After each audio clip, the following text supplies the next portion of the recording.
Mathematics. जैसे कि आपको पता है हमने लास्ट लेक्चर में पॉलिनोमियल स्टार्ट करा था और हमने ये देखा था कौन सी एक्सप्रेशन पॉलिनोमियल है या नहीं है। ये हमने कल के वीडियो में देखा था। अब आज हम क्या करने जा रहे हैं, geometrical meaning of zeros of polynomials. अब आपने क्लास 9 में लीनियर पॉलिनोमियल्स की जीरो फाइंड आउट करना सीखा था, याद है? चलो देखते हैं। अगर मेरे पास y is equal to 2x plus 3 है, इसकी अगर जीरोस फाइंड आउट करनी है तो हम कैसे फाइंड आउट करते थे? क्या करते थे? हम इस एक्सप्रेशन को इक्वल टू 0 करते थे, ठीक है? तो यहां पे इस एक्सप्रेशन को मैं इक्वल टू 0 करूंगी। 2x इज इक्वल टू -3 और x क्या आ जाएगा? -3/2। ठीक है, तो हम क्या कहते थे? x इज इक्वल टू -3/2 इसकी क्या है? 0 है। ठीक है, ये कहते थे कि x is equal to -3/2 is the zero of x is equal to -3/2 is 0 of 2x plus 3. y is equal to 2x plus 3. ये कहते थे हम, ठीक है? सो अगर मैं जनरल फॉर्म लिखूं इसकी ax plus b, तो यहां से अगर मैंने जीरो फाइंड आउट करनी है तो सिमिलर वे में इस एक्सप्रेशन को इक्वल टू 0 करेंगे।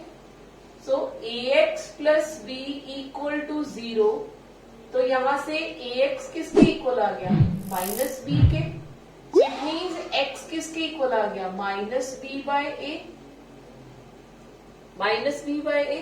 तो यहां से हमें क्या पता चला कि ये इसका 0 है। ठीक है, ये क्या है? 0। बट यहाँ पे एक और चीज अगर आप ध्यान से देखो तो b क्या है? Constant term. a क्या है? Coefficient of x। So it means यहाँ पे जो कोफिशिएंट्स हैं उनमें और 0 में रिलेशनशिप है। तो क्या रिलेशनशिप है? 0 of linear polynomial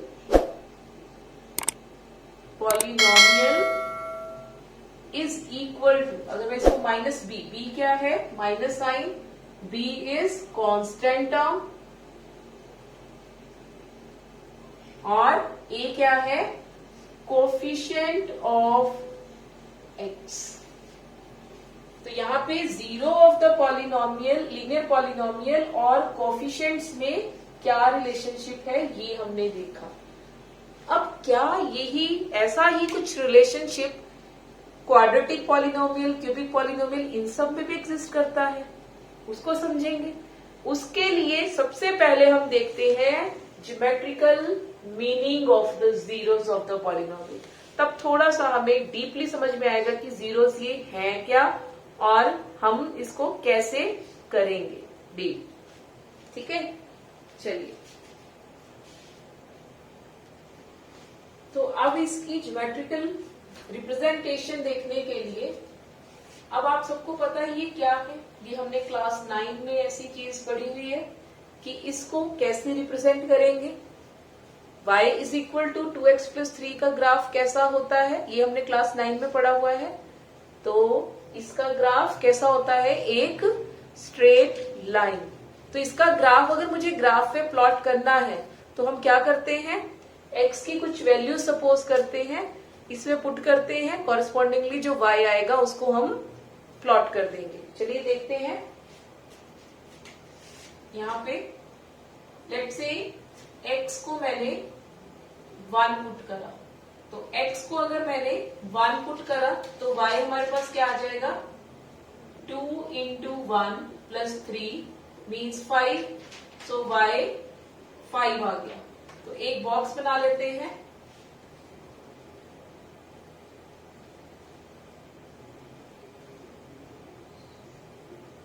x1 y हमारे पास आ गया 5।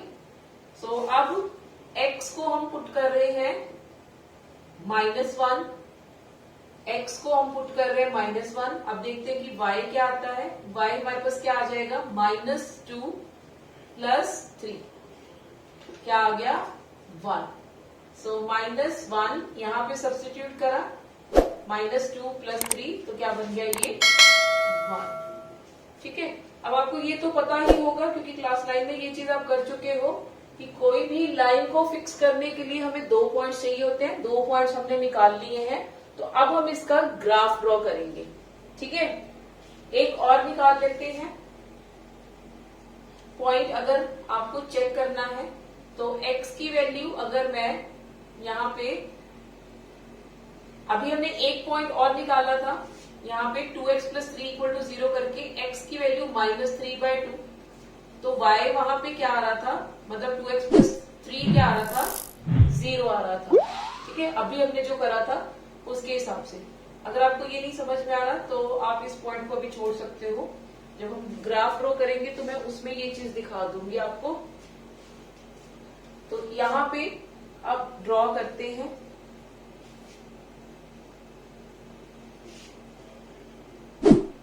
ये क्या है, x एक्सिस, ये क्या है, y एक्सिस। ठीक है, तो अब इस एक्सिस पे डिस्टेंस इक्वल करके हम यहाँ पे पॉइंट्स प्लॉट कर रहे हैं। ऐसे ही यहाँ पे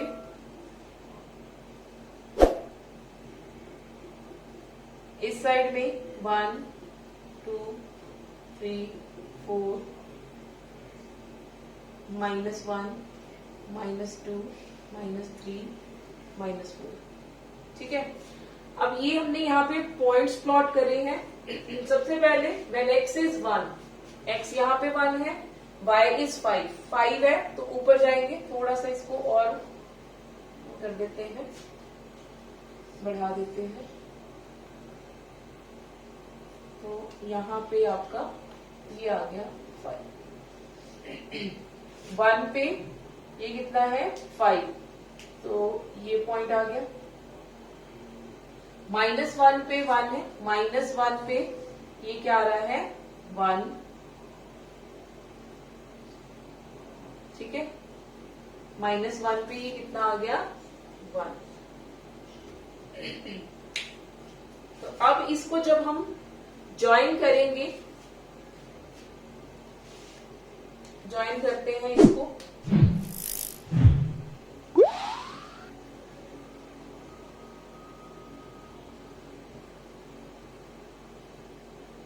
ये आ गया हमारे पास y = 2x + 3 का ग्राफ।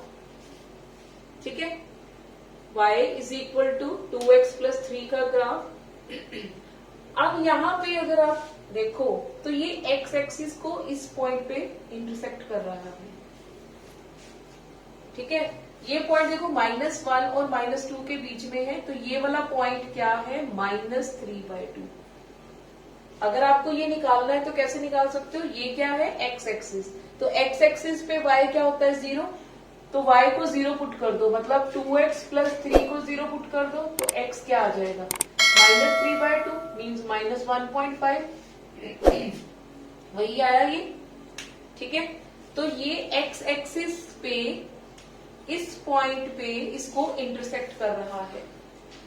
ठीक है, सो अभी अगर आपको याद हो तो हमने 0 जब निकाला था तो भी हमने ऐसे ही निकाला था, इसको = 0 करके। तो it means 0 of linear polynomial क्या हुआ, a point where this line is intersecting x axis. ठीक है, ऐसा पॉइंट जहां पे ये लाइन इसको इंटरसेक्ट कर रही है, वो उसका 0 हो गया। ठीक है, 0 क्या हो गया, जहां पे ये लाइन x एक्सिस को इंटरसेक्ट कर रही है। अब जहां पे ये x एक्सिस पे इंटरसेक्ट कर रही है, इट मीन्स वहां पे y 0 है। ठीक है, y क्या है, 0। सो इट मीन्स हम यहां पे क्या लिखेंगे, 0 of the polynomial in x is a point where polynomial, graph of polynomial we should write, यहाँ पे इसकी हो जाए graph of polynomial,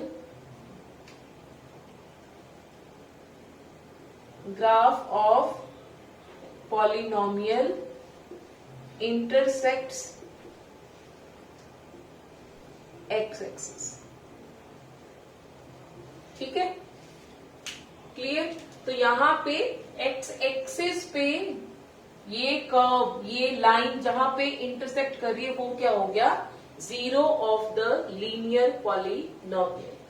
अब आगे देखते हैं क्वाड्रेटिक पॉलिनोमियल के बारे में कि उसमें कैसे होता है। तो मैं थोड़े से पॉइंट्स लूंगी, उसके कोरिस्पॉन्डिंगली y निकालूंगी, फिर देखते हैं कि हमें कैसी कर्व मिलती है सबसे पहले। तो क्योंकि इसकी कर्व तो हमें पता थी, इसका ग्राफ तो हमें पता था, लेकिन क्वाड्रेटिक पॉलिनोमियल का ग्राफ हमें नहीं पता, तो सबसे पहले उसका ग्राफ हम देखेंगे। ठीक है, so now let us understand the geometrical meaning of this quadratic polynomial. ठीक है, तो ये पॉलिनोमियल मैंने ऑलरेडी लिखी हुई है, यहाँ पे भी वैसे ही करा है हमने, x को सपोज कर करके y की वैल्यूज निकाली हुई है, और ये टेबल मैंने बना के रखा हुआ है यहाँ पे। ठीक है, अब यहाँ पे अगर हम प्लॉट करना स्टार्ट करें, -2 पे उसने क्या कहा 6 आ रहा है, तो -2 पे 6 हम प्लॉट करेंगे यहाँ पे, -1 पे 0, तो यही वाला पॉइंट आ जाएगा, 0 पे -4, 0 पे -4, तो ये आ गया, 1 पे -6, 1 पे -6, इसके बाद में 2 पे -2 पे भी -6,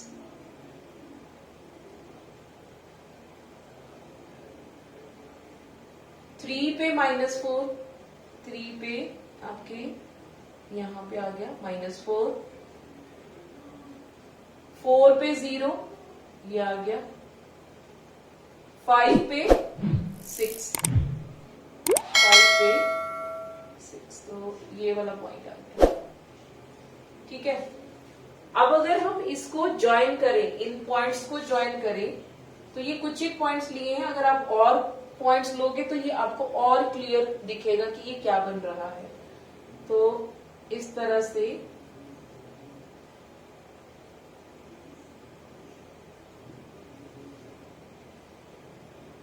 इस तरह की ये कर्व बनेगी। इस कर्व को हम क्या कहते हैं, पैराबोला। ठीक है, इस तरह की कर्व बनेगी, इसको क्या कहते हैं, पैराबोला।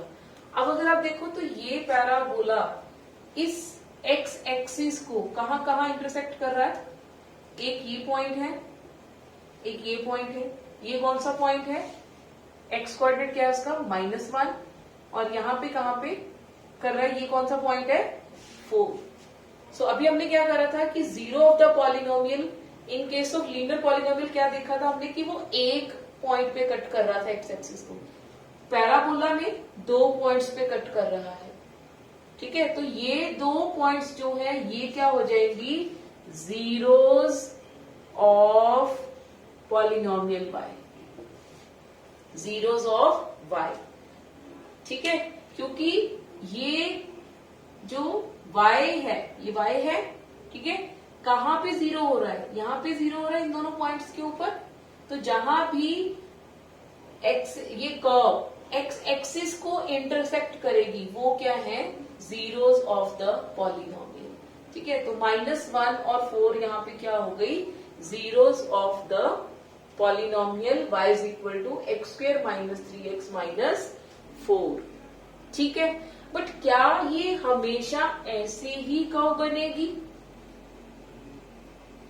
ठीक है, ये भी दिमाग में आता है कि क्या ये हमेशा ऐसे ही बनेगी, शेप हमेशा पैराबोलिक होएगी।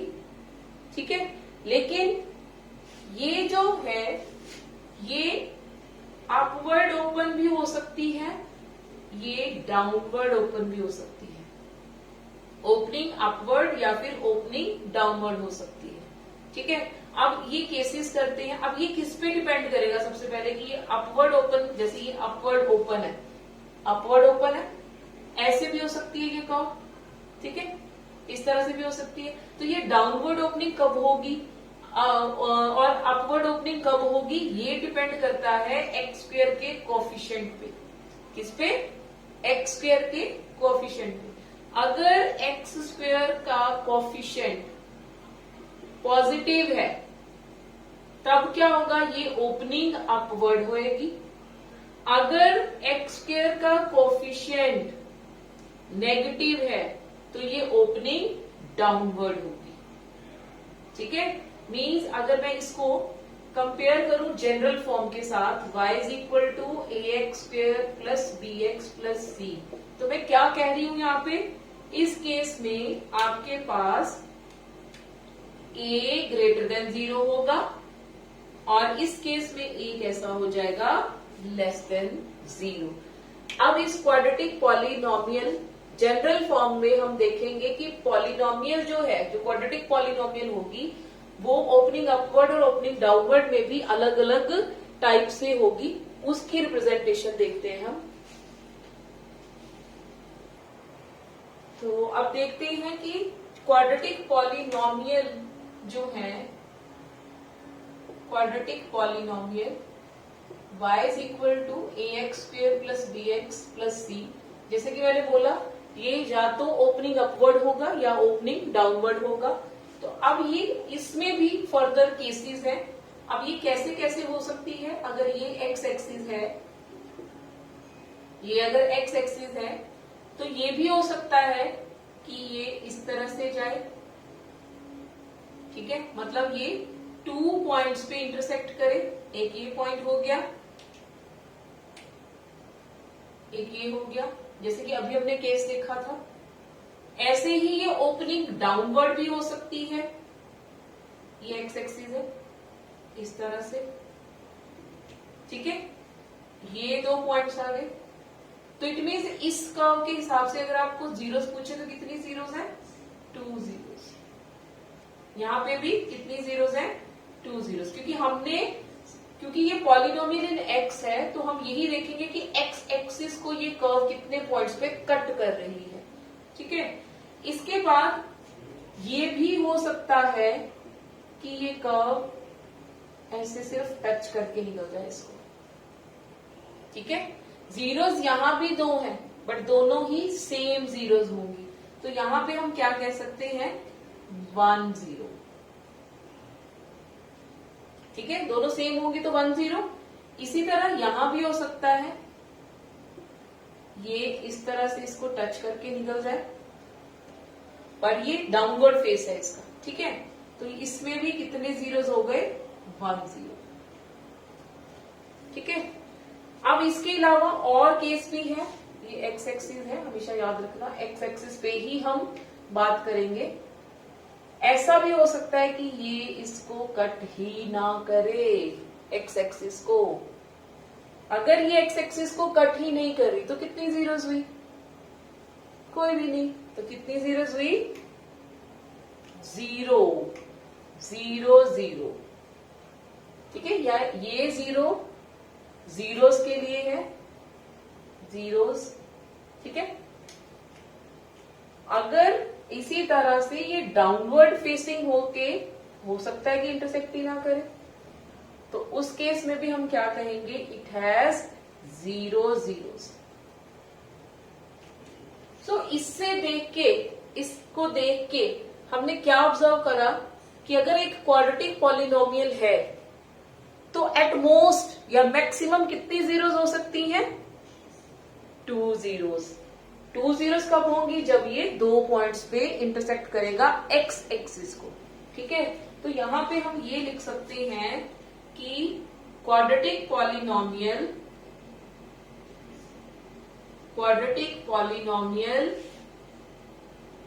हैज,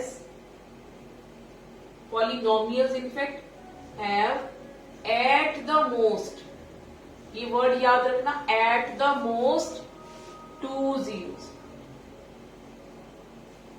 at the ऑलमोस्ट 2 का मतलब क्या हुआ, 2 भी हो सकती है, 1 भी हो सकती है और कोई 0 ना हो, ये पॉसिबिलिटी भी है। ठीक है, तो ये था geometrical meaning of zeros of quadratic polynomial. अब थोड़ा सा क्यूबिक पॉलिनोमियल के बारे में भी थोड़ा सा पढ़ लेते हैं कि वो कैसी होगी। जैसे अब थोड़ा सा आइडिया आपको हो गया होगा कि अगर लीनियर पॉलिनोमियल थी तो वो एक्स एक्सिस पे एक पॉइंट पे ही कट कर रही है। अगर ये क्वाड्रेटिक पॉलिनोमियल है तो ये सारे केसेस आ रहे हैं। मैक्सिमम 2 जीरोस हो सकती हैं, मैक्सिमम, इससे ज्यादा नहीं होंगी। ये भी हो सकता है कि कोई 0 नहीं है। तो इट मीन्स अगर मैं क्यूबिक के बारे में आपको बोलूं कि ऑब्जर्व करो, सोचो कि कितनी जीरोस हो सकती हैं, तो ये अब आपका एक मैं होमवर्क ही दे देती हूं आपको। आपने क्या करना है, क्यूबिक पॉलिनोमियल लेनी है और आपने ड्रॉ करके देखना है उसको कि वो कितने पॉइंट्स पे इंटरसेक्ट करता है एक्स एक्सिस को। ठीक है, मैं थोड़ा सा इसके बारे में डिस्कस करूंगी, ज्यादा नहीं। तो ये है हमारी general form of cubic polynomial. इसका ग्राफ अब कैसे कैसे हो सकता है, मैं जस्ट वो बता रही हूं। लेट्स से ये एक्स एक्सिस है, ये ऐसे, तो ये कितने पॉइंट्स पे इंटरसेक्ट कर रही है एक्स एक्सिस को, 1 पॉइंट, 2, 3 पॉइंट, तो 3 पॉइंट्स हो गए। तो इट मीन्स कितनी जीरोस हो गई इसकी, 3 जीरोस। इसके एक और ग्राफ बनाते हैं, ऐसा भी केस पॉसिबल है।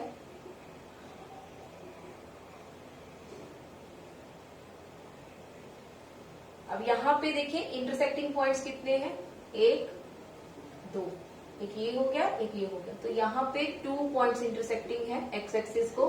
सो इट मीन्स इसकी कितनी जीरोस होंगी, 2 जीरोस। ठीक है, इसी तरह ऐसा केस भी हो सकता है। ठीक है, ऐसा केस भी हो सकता है। थोड़ा सा यहां से ठीक कर लेते हैं। ठीक है, इस केस में अगर आप देखो तो यहां पे सिर्फ एक ही पॉइंट पे इंटरसेक्ट कर रही है, 1 पॉइंट ओनली, तो यहां पे 1 0, ओनली 1 0 पॉसिबल। ठीक है, ओनली 1 0 पॉसिबल। ठीक है, तो ये केस हो गया हमारा क्यूबिक पॉलिनोमियल के अंडर। तो यहां से देख के आप क्या कह सकते हो कि मैक्सिमम 3 जीरोस हो सकती है क्यूबिक पॉलिनोमियल में। ठीक है, सो ये हमने आज क्या पढ़ा, geometrical meaning of the zeros of the polynomials. ठीक है, लीनियर का पढ़ा, क्वाड्रेटिक पॉलिनोमियल का पढ़ा और थोड़ा सा क्यूबिक पॉलिनोमियल के बारे में भी पढ़ा। ठीक है, अब नेक्स्ट वीडियो में हम देखेंगे कि ये जीरोस हम अलजेब्रिकली कैसे फाइंड आउट करेंगे और इन जीरोस का कोफिशिएंट्स के साथ क्या रिलेशनशिप है। जैसे हमने y = ax + b का देखा था आज, वैसे ही हम क्वाड्रेटिक पॉलिनोमियल का और क्यूबिक पॉलिनोमियल का देखेंगे। ठीक है, तो तब तक के लिए हैप्पी मैथमेटिक्स, थैंक यू।